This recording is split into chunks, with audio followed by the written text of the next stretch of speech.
Hey, folks, and welcome to another brand new episode of the Lonesome Cowboy Podcast. And today I have a gentleman on who I've gotten to know through Music Ontario, now Folk Canada, a musician himself. He is I won't say office manager, you're the general O- manager of Folk Canada. Operations manager. Operations, that's the word. I couldn't figure the Mhm. word. And this is Joel Elliott. Hi, Joel. Thanks for coming. Brian, thanks for having me. Right on. So, tell me all about the Magic Machine, and is this still going on, Joel? Yeah, the Magic Machine continues to roll on. It's my band. We're a four-piece. Myself on acoustic, um, a guy on drums and keys for some songs, and two lady singers, and all four of us switch back and forth on lead and then power each other up with harmonies in it. It's essentially indie folk rock mixed with musical theater, and it's a whole lot of fun. Right on. Now, is it safe to say your background is more in theater, Joel, or It's not stage? safe to say that. Oh, it No, isn't. no, it Okay. is not. I started I'm 42 now. There it is. I said it. But um, when I was 20, I joined a classic rock cover band because I just wanted to rock, and I Didn't we all? wanted, yeah, didn't we all? And it was really great to join this one in particular because these guys, like I live in Ottawa, where everybody's got a government job, Uh-huh. and that was the deal with everyone in this band. They're all in their 40s. They just were doing it for fun, and I learned everything about performance from them. I played with them for 10 years. A lot of Allman Brothers, a lot of Steely Dan. We covered Abbey Road from front to back at one point. Nice. Um, and so my background started there as far as performance is concerned. And then I just started sort of writing original tunes and going from there. I only really sort of dipped my toe into theater in 2016. Um, and then again in 2017 when I wrote the score to a play that was here in Ottawa. And then I just sort of fell in love with like the harmonies and the fun of theater, I suppose. Hmm. Um, because like the best thing about theater is how scripted it is, and you always know what you're doing. But the worst thing to me about theater was that exact same thing. There's a difference between performing as a musician and interacting with the audience and like looking at them and bringing them into the show versus being in a theater production and having to pretend they're not there kind of thing. So, I enjoyed it, but I also didn't. So I just sort of took the aspects that I really loved, i.e., the fun, the silliness, and the powerful, powerful vocals, and sort of merged them into a band. And that's what the Nice. Magic Machine's all about. Exactly. Well, that's kind of cool. Um, so have you always worked in the entertainment business, Joel? Like, I mean, is that what you went to college for or no? No, not even. Again, I live in Ottawa, right? So like the whole Hmm. thing here is get yourself a government and or pseudo government job. And Yeah, that's what I right. did. I went to school for marketing and then worked at an economic think tank for 10 years. And I hated every single second of it. But it was only a decade of my life. Don't worry about Okay, it. that's all. And then in 2017, I quit because I hated it, and life is short. And it was actually we were moving into the theater for the production of Phantom of the Opry, which is exactly what it sounds like. A spoof of Phantom of the Opera with like sort of countrified. We Oh, I were love moving it. in to the Gladstone Theater here in Ottawa, and I was like, "Yo, this I want to pursue something. I didn't know what in the arts. I knew I didn't want to really be a touring musician because, I mean, that sounds really hard. Yeah, And yeah. it is. And it is from every touring musician I speak to. I know that now. But I wanted to do something in the arts. Um, and my job wasn't getting me there. So I quit and sold my house and shook hands around Ottawa, volunteered until I found a job at Folk Music Ontario. Wow. Hmm. Fantastic. And that's where we all come to know and love you from right down front there. Goodness. Ain't Oh my it goodness. now? So, pardon me, I'm getting off that thing that was going around there a little bit. Oh yeah, yeah, yeah. So what kind of musical projects do you got on the go right now, Joel? Like either with the band or on your own? Recording with the band maintenant. We've got Mhm. a seven song EP or album, haven't decided. The funny thing was we were sort of getting ready to record before the Inside Times, yeah. And the band was bigger, and the songs were a certain way, and we played them out on stage quite a few times, and it was like, all right, let's do it. We're gonna nail it, and the Inside Times happened. Then the band became smaller, people's priorities change and all that sort of thing. That's fine. And the sound sort of got a little more refined from there, which is nice. So now we're taking a lot of those songs that we were planning on recording and now have a different kind of vibe, and are laying them down at the moment. From there, I want to take um, the score to that play, and record it as a band, like kind of like use it as a concept album. Because Hmm. the weird thing about theater is, and again, this is a big difference between playing as a band or a musician or a solo or whatever versus being in a theater production. Yep, You write all these songs for theater, and then you do the production, and then it's done. It's over. And that's you're right. typically not recording those tracks. You just and all the theater folk that I knew, and were part of it, just like literally moved on to their next theater project because they love theater. And I was sitting there like, oh, like, aren't we gonna keep playing? No, no, you don't. Like, they just moved on. So, yeah, I'm hoping to record that next as a concept album, which will be fun. Yeah, completely. Hmm. Now you have a marketing background, and I've seen you use the word guru on your socials. So when it comes to marketing, I'm sure you use that as for the music quite a bit. But is marketing different for an artist, a musician, as opposed to a business? And you To a know, certain, yeah. what's the key messages that you're trying to deliver for a musician who just wants you to get to listen to their music as opposed to somebody who wants you to, well, I guess buy something. We're all asking you to buy something, right? But one's more Well, direct. well, on the like sort of on the like when in the planning stages, they're not much different at all, right? Hmm. Like, like you got to find out, okay, where's my audience for this? What is it that I'm selling? I know artists are loath to use that word, but essentially you are selling like this is what I got. If you want to come see me, you are selling yourself as a performer, as a content creator, right? No matter what it is that you're doing as an artist. So in those essences, like marketing is exactly the same. You're sort of researching where I could go, like who might like me, what is the good spot for me, and then sort of putting your message out there from there. Um, the thing that where it really differs is that like you are selling yourself and what you're doing as a performer and bringing to the table as a performer, as opposed to like selling a box of soap, like Right. that's, with a box of soap, you're like, yo, this gets you clean and it's cheap. Like, give it a go. And I'm like, perfect. I'm sold. I'm sold. It's cheap. It'll get me clean. I'm great. Um, but as we know, art is subjective, and you could spend all day trying to convince so and so about like, come see my show. It's going to be great. You're going to love the music. And if they don't dig your vibe, or they get down to a different beat, like they might support you, but they're not your audience, right? Hmm. Yeah. I also find artists, and I struggle with this as well. Like, it can be hard to talk about yourself in that way, right? Yeah. You could have all the great research in the world. You can go to an event, you'd be like, yes, this is exactly my scene. Everyone here might like what I got going on, and it can still be hard to say, hey, yo, I'm great, and you should check out what I'm doing. I'm paraphrasing, obviously, but Uh-huh. that's essentially what you're doing, trying as selling yourself. I'm great. Check out what I'm doing. I can prove it to you. And I know artists struggle with that a lot. I speak to them a lot about that at the conference, and before the conference and all that other type of thing. Hmm.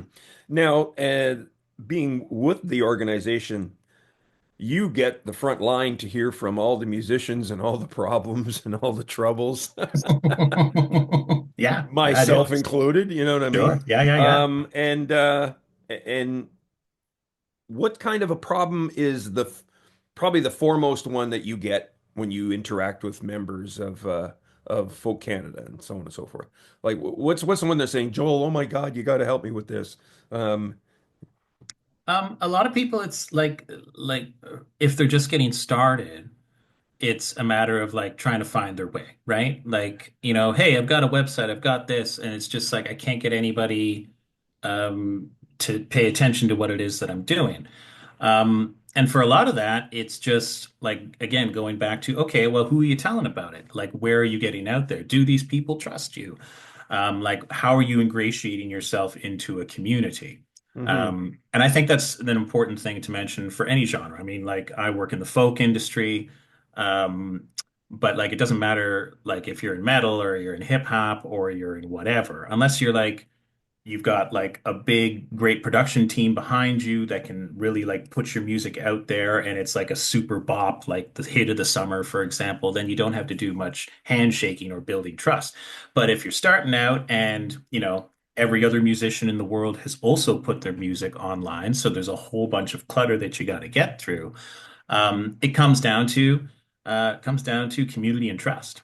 You know what I mean? Like, Hmm. it's like, oh, like, so, like, for example, if I rolled up to you and you had a festival, I'd say, hey, book me at your festival. You'd be like, who the hell? Like, who are you? Like, I don't know you. I can tell you firsthand that doesn't work. It does not work.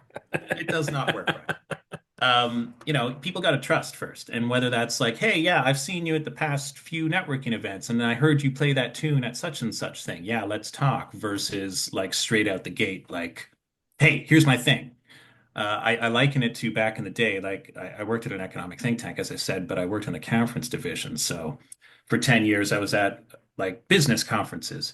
And like whether you're at the Folk Music Ontario conference or a conference on risk management or HR or they all work essentially the same. People are there to shake hands and meet each other. Hmm. And like there'd invariably be young folk there, like with resume in hand, like looking to get hired, right? Like, hi, I'm Tom, hire me. And it's like, I don't know you, Tom. Know you. Who are you? Um, Hmm. it's about building that community. So when people, like, going back to your original question, when people are like, I just don't know how like I can get anyone to pay attention. It's more about like, okay, first find your group that you want to be in. Find that, like, go to shows, meet people there, shake some hands, build some trust. And then, hey, maybe they'll want to play a show with you or they'll tell their friends about your music, kind of thing. Gotcha. Um, I hear that a lot at the conference, but frankly, if you're at the conference, you're already like 10 steps ahead because you're there meeting people. So, Yeah.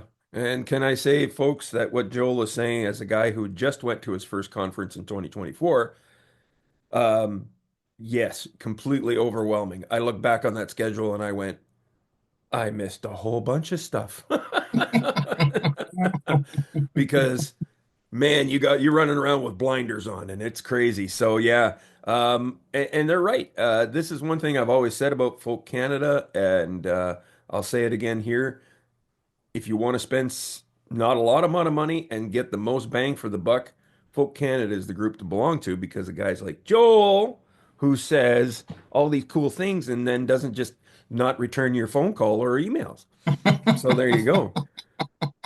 that's how we Yes. like to roll. That's how we like to roll. That kind of stuff. Hmm. DIY musicians, we've been playing for the same wage, Joel, for what, 30 years? Sure. Yeah. Um, Hmm. as a kind of an insider guy, do you see anything on the horizon that may reflect a change in that sometime?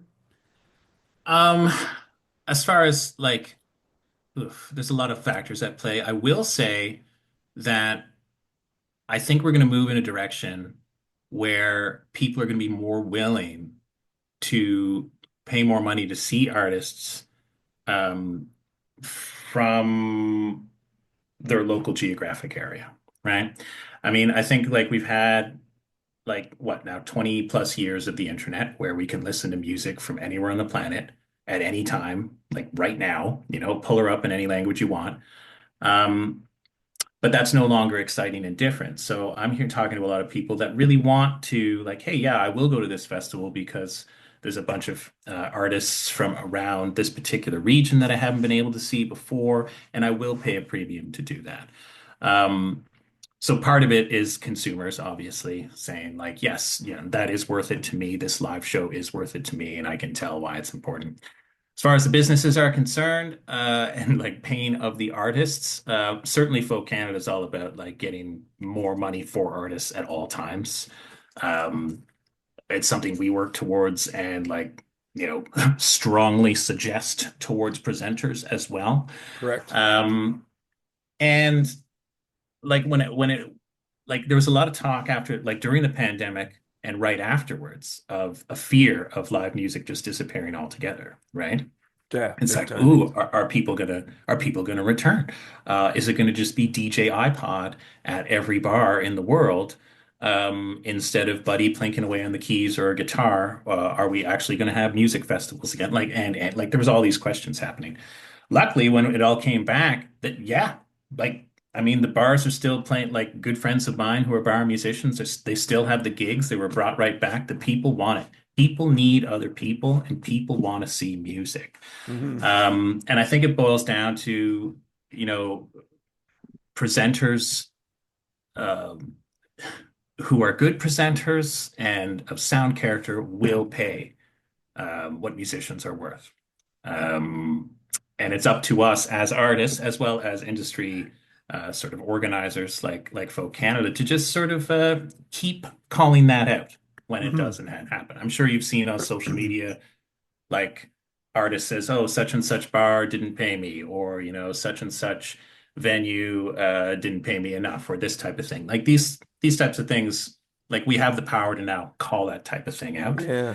And in the consumer, like as far as the consumers are concerned as well, like they see, at least the younger folk, I think, like they see art as an actual career now. Certainly, like when I was growing up, I didn't think Yeah. I could ever be an artist, right? Because it just like in the 90s, it just like they're like, oh, well, you're not making any money. But, okay, I guess I Yeah. better go to college then, My mother and father drilled that into me in the 70s too. Yeah, It's a hobby. but You can't make a living.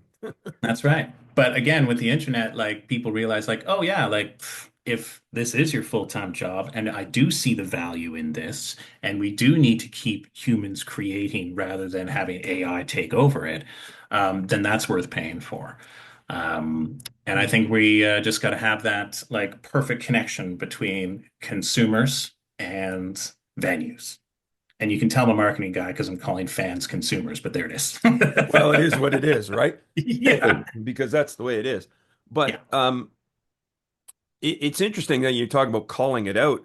I've seen some of that, but by the same token, of course, there's other marketing gurus are saying, no, maybe you shouldn't call that out because, you're not going to get booked there anymore. And I'm going, well, if they're not paying properly, why would I want to get back booked there again? No kidding. Yeah, Well, that's just it. Like, because there's more, like, because people have more of, like, they have more control over messaging now, right? Like, if you think true. back, like, the 90s, like when I was growing up or earlier, if like the venues and the radio and the newspaper, those were the hit makers. Like, if you didn't get paid, and you didn't want to play there anymore, like how would you get that message out for one thing? Mm, And if you did want to keep playing, like maybe this venue is where you had to be in order to get seen by XYZ person or to, true. to say like, yes, we played XYZ venue, so you can trust us to put on a good show kind of thing. Hmm. Now, like artists can put all their stuff online.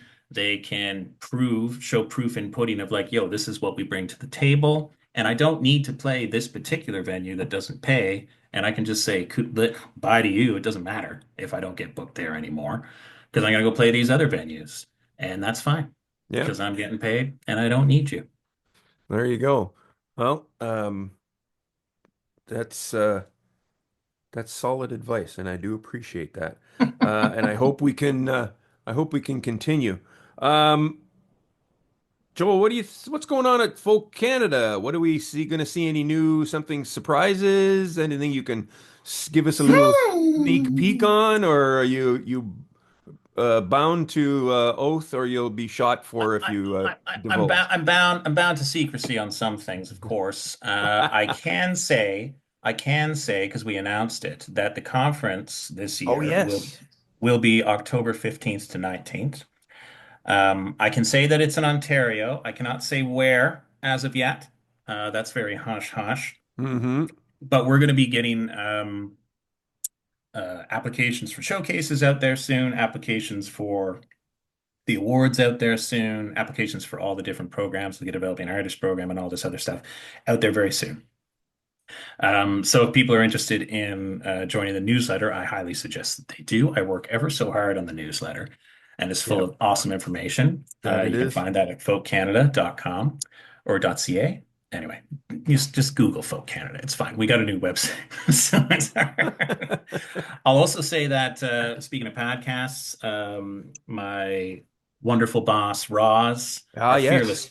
our fearless leader, she Hmm. hosts Refocus, which is a podcast dedicated to folk music industry and the health and well-being of the industry itself, as well as the people within it. And we're working on our fourth season now, which is crazy to think of. We've had like over 50 episodes. Um, and so that's going to be coming soon, new episodes of that. And then our next big thing is going to Folk Alliance International in February in Montreal, which is Oh, like right. which is the big American version of what we do at the Folk Music Ontario conference. So Hmm. our conference is about 800 people. Folk Alliance International is about like 2,500. So Okay. it's huge and Yeah, fun, and I'm very glad it's in Montreal this year as opposed to, well, it's been Kansas City the past two, which is a bit of a haul. yeah. I got a travel ban on the US now. Oh, geez. Like self-imposed or they kicked you out? Self-imposed, yes. That's The fair. That's fair. yeah, we're done with the mango Mussolini, if you know what I mean. I got you. I got you. Well, and even without that weird politicalness going on, like business travel is fun, but like the Americans always laugh when I'm down there and I say that I'm in a foreign land, but like legitimately, I have gone to a foreign land and I got to go across the border and I got to travel all day and oh my goodness, it's a Yeah, whole thing. And getting there, like being there at the folk at FAI, it's essentially like being at FMO conference. It's just bigger. Like everybody's super awesome. cool. Um, but it's also just like it's also really nice to not have to do all that traveling and instead just drive 2 hours to Montreal from where I am. And that's I'm very much looking forward to that. No kidding. That's awesome. Yeah. Well, that's it, man. Well, hopefully I'll be back at Folk Music Ontario one way or sorry, Folk Canada conference one way or the other. Absolutely. Mo. And Joel, tell everybody where they can find more about you and your music, and then tell them more about where they can find Folk Canada.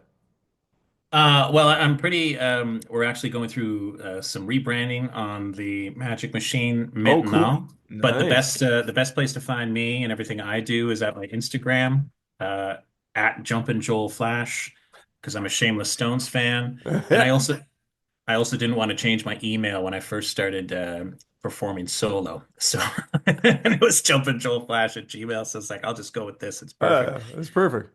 But I don't, but it's like I don't jump or flash during the show, so right away people know I'm a liar, right? So it's so it's not a good thing to start off with. No jumping or flashing. I look at it as just being honest, Joel. Yeah, that's true. Good for me. Good for me. Good for you. Good for me. And when it comes to Folk Canada, like you should definitely just go to folkcanada.com. That's our brand new website. We just became a national organization in November. We were That's formerly right. Folk Music Ontario. I should note that the conference for the first, like it's going to continue to be called the Folk Music Ontario Conference, and will be in Ontario. Um, but if you go to folkcanada.com, all of the information you'll need about the conference, as well as membership in the organization, is there. And there's a lot of real cool benefits with membership, including discounts to the conference, as you can imagine, but also freebies. And like a big one is connection with the community. And now that we're national, we're actually like what I was doing today, and when I'm done with this um, interview as well, is like doing an outreach campaign of like, hey, yo, check us out. Why not become a member, be part of this wider community, and Hmm. definitely join us in October, kind of thing. Yeah. Plus you get to talk to me, and I'm not mean. I'll tell you that. Natty I'm is fairly not. nice. Natty is not. Folks, if I can give you one piece of advice when it comes to your music career, even if you're not a Canadian, join anyways. Join Folk Canada because I've belonged to Country Music Ontario, Country Music Canada, some other organizations. Um, at Folk Canada, Joel will return your emails, even if it's just to say, yes, I got this and I will be in touch. He will return your phone calls and you will get promotional opportunities that are free and you will get all kinds of things that are available to you people. And if you don't, yeah, take $40 a year or something to that effect. Yeah, Find it, that's it. find it and purchase it, man, because it's going to be the best money you ever spent on your career. I'll tell you that right off the bat. We absolutely love bringing people together and community, but we also really, really love helping people succeed in their goals. So for us, that's obviously putting the conference together and putting everyone in a room and letting you have at it. Like, all right, guys, like have at it and building those networking opportunities and professional development and et cetera, et cetera. But the member promotion program in particular, I feel so cool about because there's all kinds of amazing art being made right here. I like to Hmm. say that again, going back to that supercomputer in your pocket, right? Like you can listen to anything from around the world in any style, any genre, any language right now, but it doesn't matter what you like. Someone nearby, your neighbors, your colleague, your family, your friends, they are also creating art and you should support them. And so that's what we try to do. When we were FMO, it was Ontarians and wider great. Now we are national and it's Canucks. We are supporting Canucks. Roger that. Outstanding. Joel, thank you so much for coming on the program. I greatly appreciate all this great information, and I hope a lot of folks got something from it, which I know they did. Perfect. Thanks for having me, Brian. Anytime, my friend. And there's my edit point. Perfect. There you go. Joel, thanks a lot, man. I really appreciate it No once problem again. at all. No problem Yeah, at I much all. appreciate it. Like I said, and this thing is turning out to be just a great little networking device for myself. 100%. Yeah. Yeah. We got two house concerts scheduled for here, by the way. Pete Eastmuir's playing, and Oh, cool. so's Michelle Nere. All right on. Oh, Yeah. those guys are both great. Michelle's so nice. Yeah. I saw him. I was in at NERFA in Portland, in Maine, in November, and Hmm. I got to chill with him a bit. Yeah, it was really fun. You're absolutely right though, because like again, when I was hosting for the radio, like I just like I'd be doing outreach, like because my show was based around who's playing in Ottawa, and I didn't like discern on genre kind of thing. So I'd be Sure. talking to metalheads and hip hop heads and punks and folkies and blah blah blah blah blah. But like the amount of contacts I'd make and like invites to shows and like learning about networking events I had no idea were going on. Like that's just, you know. And and in a town like Ottawa, like it's a smaller arts town, like for years people would leave and go to TO or Montreal or New York, right? Yeah, So, right. but now they're sticking around and everybody just wants to help one another and it's super wholesome, and I'm all about it. So yeah, like I said, I work in folk, but like if I hear of a hip hop guy like needing a hand, I'm like, yo, you should talk to so and so. Like, Sure. networking is many things. Yep, yep, yep, yep. Hmm. Outstanding. Well, like I said, my friend, I this was born from that because it everything keeps my brain moving. You know what I mean? I'm always and then like I said, this whole thing of having house concerts in our backyard, well, we're testing the waters there and it's seeming like it's pretty positive. Super And cool. yeah, so I think we're looking to get maybe one or two more this summer. And Right then on. me and Will Gillespie are heading out on tour for 10 days in October. Shut up! No, Amazing. my album, I'm so glad to hear, Brian. my album being released on the 31st this month Okay. is called In the Tracks of the Black Bear, which is basically a love letter to the Algoma Central Railway my father Hmm. used to work for. My siblings were born in ACR railroad towns, and he wrote an album called Mine, which was about the cobalt gold rush in Cobalt, Hmm. Ontario. Yes, So he did. he's applied for a grant for us, and we're planning on touring historic sites and museums throughout Northern Ontario. What a cool, cool tour. How's Right that? on. Yeah, Amazing, Brian. yeah. So, I will say too, like if you keep going with the house concert thing, like yeah. we do a whole like as part of the conference, but also outside of it, we're starting this thing called the Developing Presenters Program. Oh, And exactly as it sounds, like people who have just started out, like becoming presenters, whether house concerts or festivals. and we get them into a room and you just yik yak how to best do that kind of thing. Hmm. Hmm. Um, and it's pretty fun. And everybody who's been a part of sort of the trial, I'm hoping it continues, but everyone who's been a part of the trial has really appreciated it and like just sharing best practices and like sharing block booking, for example, like, hey, yeah, they'll play my fest and then they'll come play your stage because, you're on the other side of the province. So it's a-okay, like pretty wholesome stuff. So keep me Yeah. apprised of what you're doing there. Yeah, I definitely will. I mean, I'll make some noise and I'll even send you a picture or a video or two or something that you can have a gander at. And Absolutely, like I Mal. said, as we start to make connections, I mean, it's not everybody will throw that out too, but guys like Zachary Lucky and stuff like that, he's perfect for that. If you happen to come through the area, last time he did, I couldn't actually go to his show because he was playing, he was opening for the Ontarians Okay. here at the Loft, and so I said, next time you're coming through, let me know. You know, I'll also say with the member promotion program, I mean, obviously tell us about your sure. your tour with Will, your album coming out, and any house concerts you have. Like we'll promote them. Um, Yeah, I'll do and that. whether it moves the needle, we've heard from house concerts it's like, yo, you put that in the e-newsletter, and then like artists have been contacting us saying, hey, we want to be booked, like that type of thing. So, we'll spread that word around. Yeah, well, let's see where she goes and what happens Absolute then. Mo. Absolute Mo. All right, my friend, we'll talk to you soon. Absolutely. Great to see you, my friend. Take care, sir. Bye Ciao. now.